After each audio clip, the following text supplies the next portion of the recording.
Cause I be sparking and rushing mad like inside the dark. Call me Bill Snatcher, just a brother for the rapture. I hang live, holding on strong, hard to capture. Extravagant, resurrect the track and it's militant. And I react like a convict and start killing. It's manifesting. The God's work like appliances, dealing in my psyche. Yo, what's going on, everybody? It's your boy Naruto Explain here, bringing you guys a major, massive, gigantic, enormous set of spoilers for the Boruto manga that is getting ready to drop tomorrow. Sasuke Uchiha, the GOAT, has returned. And I gotta keep it real with you. I am so excited to see where this is going next. It's already bad enough that we got the information and we see that Ada is the one that pulls up in Konoha and she's fighting against Delta. It looks like she's going to be taking Amado and potentially taking Kawaki after that, but we got more context. These images come courtesy of Abdul over on his other Twitter account, so big shouts out to Abdul for this. However, getting right into it, Sasuke, in I believe chapter 61 or 62, Sasuke had previously told the other Jonin at Konoha, hey, I don't think that this is a good idea to be just watching these claw marks. If I was gonna invade Konoha, I would be doing this from a different perspective. Sasuke just shows why he is truly Batman in the Naruto universe, because this man has not only found out about Code's hideout, but he's also learned about bugs specifically, which means that Sasuke very well knows exactly where Code is. And I know somebody's like, well, how come Sasuke didn't just pull up? You gotta kind of remember, Sasuke does know, or likely knows, that Code is pretty damn powerful. That is a very likely situation that he knows that Code might have the potential to have his limiters removed. So I can kind of understand the need to be cautious. It's also unknown whether or not Code can pull the Ten Tails out. I can kind of see why Sasuke would want to be cautious. Now, we as the audience know that Code in theory should be able to pull the Ten Tails out just based off of how his claw marks work. But the thing is that Sasuke's done a lot of reconnaissance in the time since he's left the village, and it kind of makes me wonder just where Code's hideout is, because Code is currently using one of Boruto's hideouts, and given the fact that there's a lot of ice and frost around it, it would kind of make sense if we were in a situation where Sasuke was able to track down Code's location, because he was in the land of iron or something, because we know that the land of iron does have frost and snow there. So that's interesting if Boruto's hideout was all the way out there. However, that's not the only bombshell that we have as well. We also have scans that show that Sasuke's daughter, Sarada, she's looking over Boruto, she's checking on the wound on his chest, and Sarada's showing a bit of concern for Boruto. And then we have the huge bombshell that Shikamaru was indeed marked by Code. So if you predicted that, you're a great prognosticator. Now, you guys know I thought that it was between Shikamaru and Kawaki. It looks like it was only Shikamaru who had it. However, the most dangerous thing about this is that not only does Shikamaru have the claw mark on him, but Code is also carrying Damon. So it looks like all three cyborgs are in Konoha right now. Things are about to get very, very messy and very, very, very tricky coming up, because Damon has that reflection ability. So if there's a weakness, there are three people in Konoha right now who are smart enough to be able to figure it out. Sasuke, Shikamaru, and Naruto, just ranking it via intelligence, in my opinion. The three of them, one of them is going to be able to figure out what Damon's jutsu weakness is. However, we're going to have to see a few people get dropped. I don't know if it's going to be them getting killed, but given how Damon's ability works, it should be a few people getting killed and dusted off. So very interested to see how that ends up going. Now, the other revelation that we have here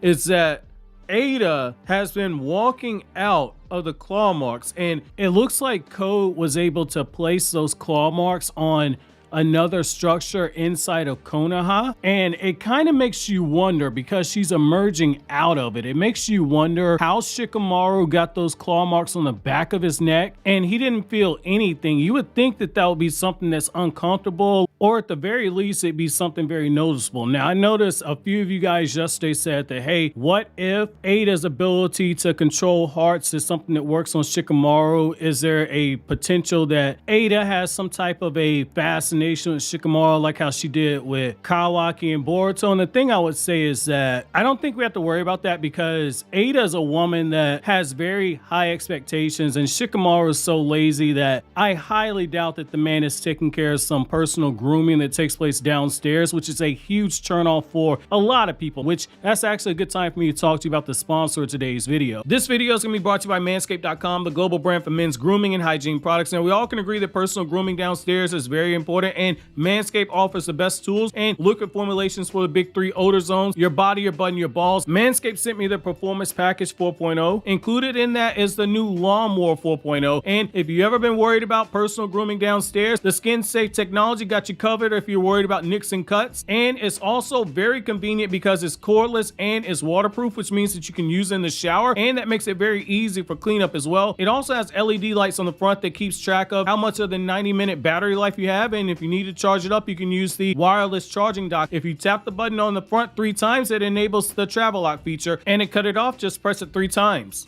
Now, Manscaped is also going to hook you up with the Crop Preserver Ball Deodorant and Crop Reviver Ball Toner Spray. Just apply the Crop Preserver after you shower, and you got body odor protection for the whole day. And the Crop Reviver is a convenient spritz with cooling aloe vera to rapidly refresh the area when needed. Also included is the disposable shaving mat called the Magic Mat, which has funny content as well as hair recommendations if you're feeling ballsy. For a limited time, you get 2 free gifts: the Shed Travel Bag and the Manscaped Anti-Chafing Boxer Briefs. Go to manscaped.com today to get 20% off plus free international shipping, plus 2 free gifts when you use the promo code Naruto at checkout. Manscaped, the perfect tools for your family jewels. Now, make no mistake, Ada showing up is huge, because Ada ends up interrupting the battle between Delta and Code. And that's huge, because here's the thing about this, right? We know based off of the anime how the anime was building up a Delta versus Code rivalry. That was not something that we saw in the manga, but in the anime laid a lot of the framework for this.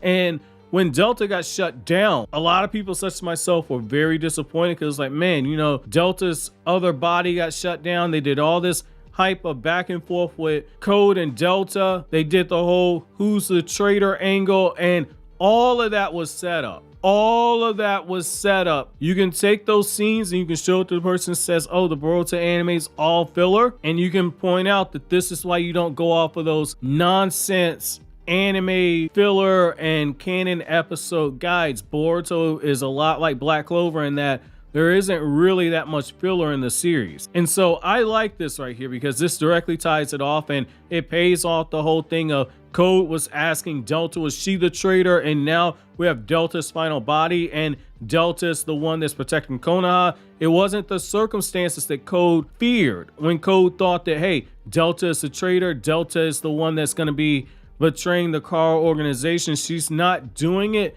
more so of her own free will. It looks like Amado took that other body of hers, and Amado did some reprogramming, changed the ninja tech inside of that body, and Delta's now a strong ally for Konoha. We don't have the explanation of why she has so many bodies. You guys already know my stance on it. We've seen cloning in the Naruto universe. Orochimaru has several different versions of Mitsuki that look just like the Mitsuki that we're used to seeing. So I don't think that it's crazy that Delta is a clone. I've maintained for a while that I think that Delta, that drone on her back, is what carries her consciousness. I think that Amado reprogrammed that human consciousness, very similar to how Sasuke turned his whole body into being a puppet, but Sasuke had his human heart. I think that drone is Delta's heart, and I think it's her consciousness. But I will say, just based off of the technology that Amado's displayed, whether it be Boro's insane regeneration or him being able to clone Kashi and Koji and make him stronger than the real Jiraiya,